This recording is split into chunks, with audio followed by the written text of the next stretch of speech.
ভাই রে ভাই, এত স্বাদের খাওয়া আমি জীবনেও খাই নাই। যেই রকম স্বাদ হয়েছে সেই রকম পাক শাক একবার না খেলে কোনোদিনও বুঝবেন না। হাই বন্ধুরা, তোমরা সবাইকে আছো? আমি আলহামদুলিল্লাহ ভালোই আছি। তো বন্ধুরা, আজকে আমি আছি হরিণের পিপলবাড়িয়া বাজারে, শ্বশুরবাড়ি হ্যান্ডি মাটনে। এই যে দেখেন কি সুন্দর চকচকে রাস্তা দিয়ে আমি কিন্তু এই শ্বশুরবাড়ি হ্যান্ডি মাটনে এসে নামলাম। হ্যান্ডি মাটনের ভিতরে ঢোকার হাতে হাতে হোটেল মালিক আমার সাথে মোসাফা হইল। মোসাফা হইলে কইতেছে, ডাক্তার সাহেব আপনি কেমন আছেন?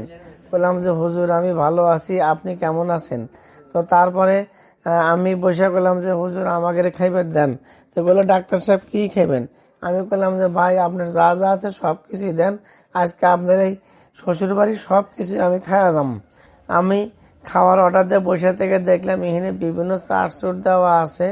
এখানে কিন্তু বিভিন্ন ধরনের অর্ডারও নেওয়া হয়, বুঝছেন? এই অর্ডার নিয়ে রেডিমেড মাল কিন্তু এখান থেকে ডেলিভারি পৌঁছানো হয়।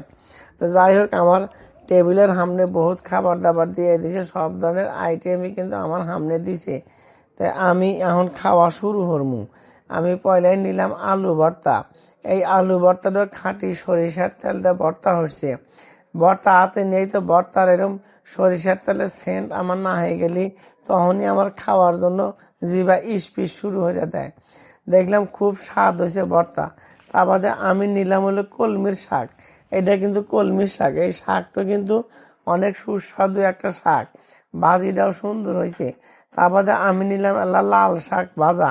এই লাল শাক ভাজাটা ব্যাপক স্বাদ হয়েছে আমার কাছে। নিয়ে লাল শাক ভাজাতে ভাত খাইলাম। খাওয়া দেখি না আমার কাছে খুব স্বাদ লাগলো। এই শ্বশুরবাড়ি হ্যান্ডি মাটনের সবচেয়ে বিশেষ আকর্ষণ হলো এই লটকা। লটকা কিন্তু বিভিন্ন উপকরণ দিয়ে তৈরি করে। লটকার মধ্যে পেঁয়াজ আছে, মশলা আছে, টমেটো লেবুর সংমিশ্রণ দিয়ে এই লটকা বানাইছি। তো যাই হোক, এখানে কিন্তু কালা বোনাও দেওয়া আছে, বুঝছেন? কালা বোনা আছে এবং সবচেয়ে যেটা বড় কথা সেটা হলো গরুর মাংসর হ্যান্ডি মাটন আছে কিন্তু এখানে। এই হোটেল কিন্তু সকাল 7টা থেকে রাত্রি 10টা পর্যন্ত খোলা থাকে, বুঝছেন? আর এই হোটেলে কিন্তু সকালবেলার যে নাস্তা এটা কিন্তু রুটি সবজি এবং রাত্রেবেলায় সবজি রুটি হয়। তো যাই হোক বন্ধুরা, আমি মনোযোগ দিয়ে খাওয়া দাওয়া শুরু করে দিছি।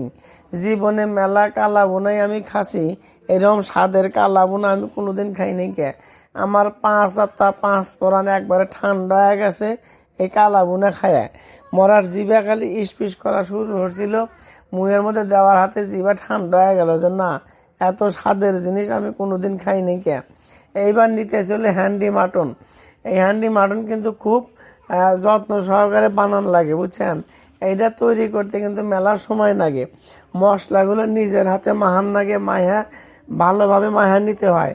তারপর এটা মাটির পাতিলে, লাকড়ির চুলা, মাটির পাতিলের মধ্যে এই মাংস ঢেলে দিয়ে মুখটো সুন্দর করে আটকে দেওয়া নাকি, দিয়ে লাকড়ির চুলায় রান্না শুরু করে দেওয়া নাকি। প্রায় 1 ঘন্টা জাল দেওয়ার পরে চুলা থেকে নাইমে কিছুক্ষণের জন্য দম দেওয়া হয়। তারপরেই কিন্তু এটা খাওয়ার উপযোগী হয়ে যায়। তো বন্ধুরা, এই শ্বশুরবাড়ি হোটেলটা সম্পর্কে আপনাকে একটা লোকেশন দেই। এই হোটেলটা কনে আছে এটা যদি না জানেন তাহলে তো আপনারা আসতে পারবেন না।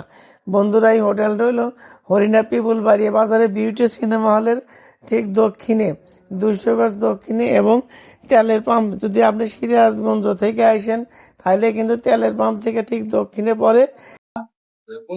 বন্ধুরা, জীবনে বহুত হোটেল আপনারা খেয়েছেন, এরকম আপ্যায়ন হোটেল আমি কখনো দেখিনি। আমি তো অনেক জায়গায় খাওয়া দাওয়া করেছি, এত সুস্বাদু খাবার এবং এত অতিথি আপ্যায়ন করার হোটেল আমি কখনো দেখিনি। একবারের জন্য হলেও আপনারা কিন্তু এই হোটেল শ্বশুর বাড়িতে আসবেন। আমি আশা করি এখানে এসে আপনারা খুবই আনন্দিত হবেন এবং সবচেয়ে টেস্টফুল খাবার কিন্তু এখানে খেয়ে যেতে পারবেন। তো বন্ধুরা, এই হোটেলের একটা বিশেষত্ব আমি দেখলাম, সেটা হইল এখানে কিন্তু সম্পূর্ণ ঘরোয়া পরিবেশে পাক শাক করা হয়েছে। এখানে খাইবার এসে আমার মনে হইলো যে না, আমি একেবারে বাড়িতে খাইতেছি এবং আমার নিজের শ্বশুর বাড়ি খাইতেছি। যেবার নাম দিছে শ্বশুর বাড়ি, এরকম কাম কাজও কিন্তু শ্বশুর বাড়ির মতোই হয়েছে। তো যাই হোক বন্ধুরা, আপনারা সুযোগ সময় পাইলে একবারের জন্য হলে এই শ্বশুর বাড়ি হ্যান্ডি মাটন এসে খাওয়া দাওয়া হয়ে যাবেন। তো বন্ধুরা, ভালো থাকবেন।